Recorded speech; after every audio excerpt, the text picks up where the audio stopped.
So good afternoon, Holland. Oh, good afternoon, Ashley. It's good to be here. Yes, it's good to have you here. Thank you for joining us. Oh, my pleasure. And before we continue with the discussion, I would like if you can just introduce yourself, where you're from, and what you do. Okay, I'm from Zimbabwe. I manage the second level domain, .co.zw.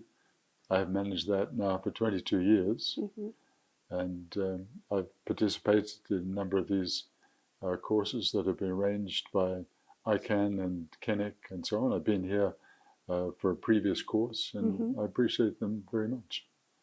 That's an impressive experience.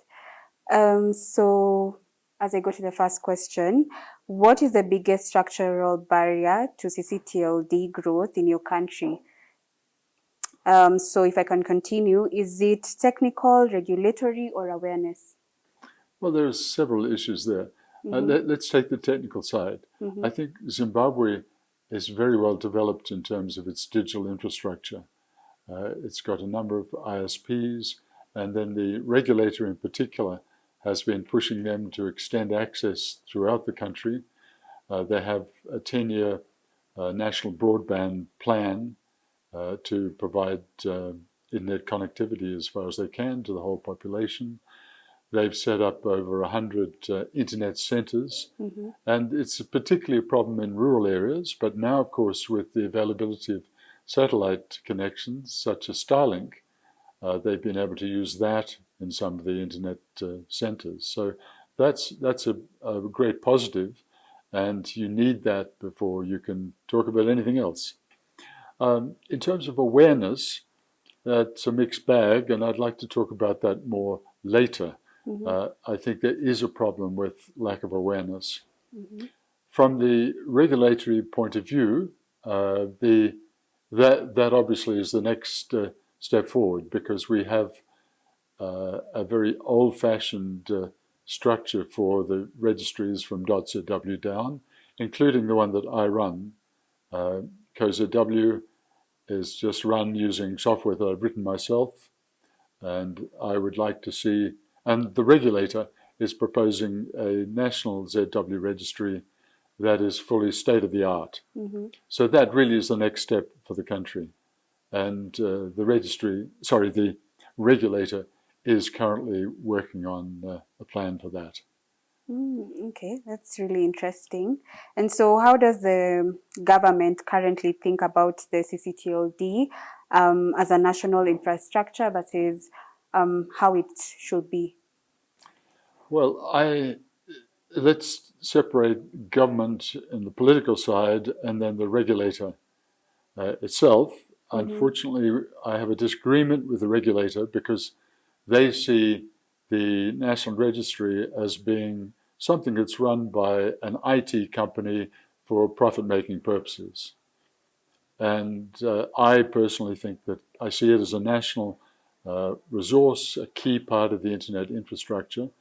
And I have been lobbying with the political side of government, and the people that I've spoken to fully appreciate that perspective. And so I'm optimistic that ultimately that will win through, and I would then like to see them develop a national registry on similar lines to KeNIC. In other words, a non-profit organization which is owned by multiple stakeholders, the key stakeholders, the registrars, ISPs, and then the other types of organizations, the law society, the business community, the academic community, consumer affairs, as well as government. So that's what I've put to the politicians at the top. And I'm optimistic that that's the model that will be adopted, because I think it's been shown to work very well in countries such as Kenya and so on. So I'm hoping to follow that model, or to see the country follow that particular model. So you want to bring in the 3R model?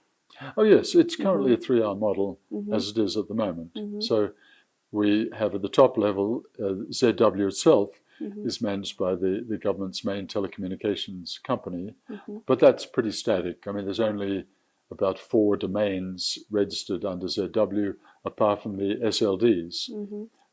And then the second level domains are managed by different registries. ACZW is managed by the university in Zimbabwe. Org.zw is also by the National Telecoms Company, and Gov.zw is another one, and so on.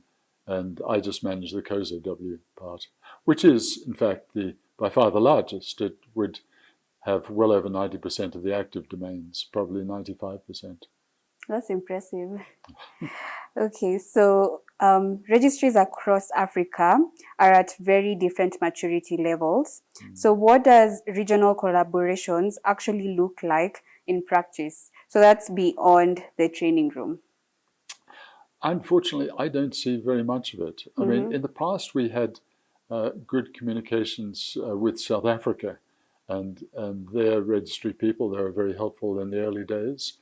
But subsequently, the relationship has always been in training sessions of this particular kind. I mean, I've been to a number of these, both physical in Kenya, in Rwanda, and also online training.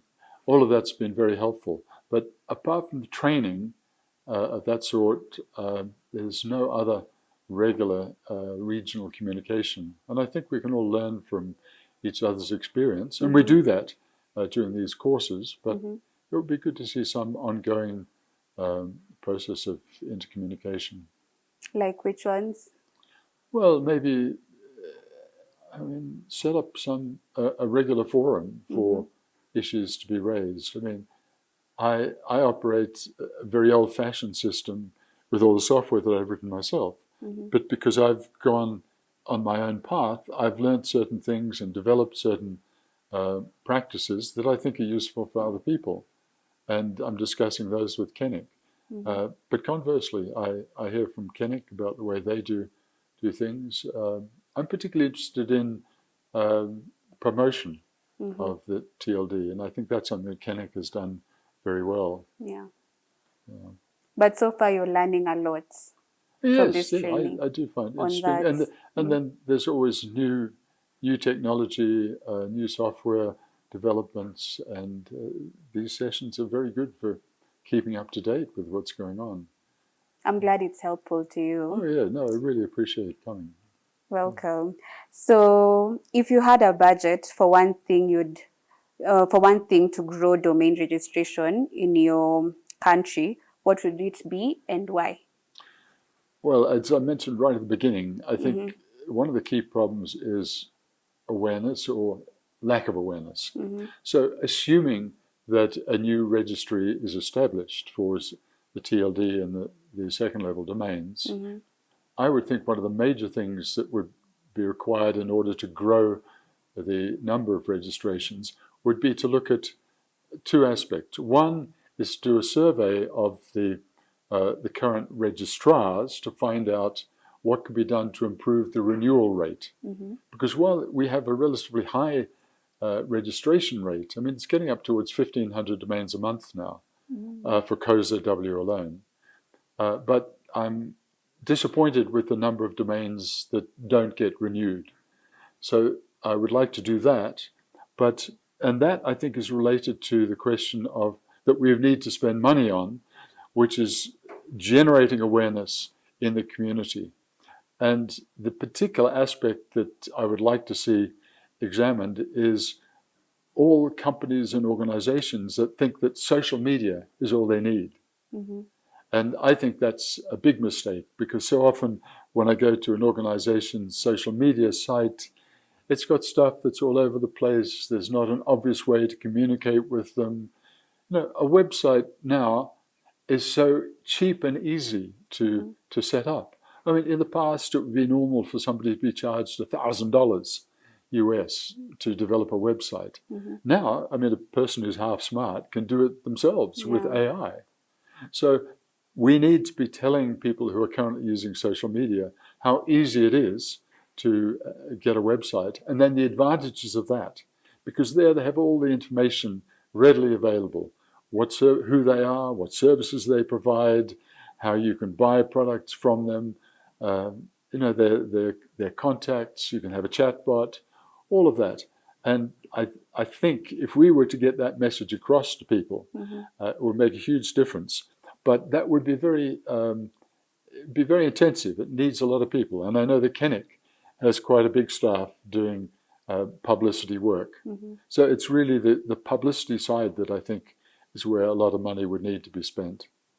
And you'd be present at trade fairs, you'd be doing interviews on television, you'd organize workshops. All of that outreach would be important. You'd be training registrars. I mean, the kind of training we're getting here for the registry operators, all of that should be given to registrars as well, so that they do a better job, that they know how to look after their clients and have a good relationship with their current and potential clients as well. So that's where I would see a lot of money needed to be spent. Okay. That's insightful, and we'll also think about it as KeNIC. I think you're doing it. You are doing it because we have registrars, but you saying, I mean, training them better how to relate with the stakeholders or clients, I mean. Yeah. Yes. Yeah. Okay, so what's a gap between CcTLD capacity in your country and where it needs to be? Well, I think Zimbabwe's got enormous capacity and potential in this regard. But we do need for the regulator to establish the new national co.zw TLD registry. So that would be the first step. And then going on from there, do the things that I was talking about, which is the publicity, promotion of the whole concept of registering a domain name and working with registrars so that we're all on the same page. I think we can do a great job and dramatically increase the rate of new registrations and reduce the rate of domains that don't get renewed. Okay, I'm wishing you all the best on that. Thank you so much. And I really do appreciate KeNIC setting up this course. It's been very, very interesting. It's really good to meet all the people from other countries in Africa, see how they're doing it and exchange ideas. Yeah, it's been great having you here. Thank you for being part of this interview. Thank you for your insight, your experiences. Also, I've learned a lot from you. So thank you for your time, and we'll be glad to have you again. Thanks again, Ashley. Thank you. Most appreciated. It was great.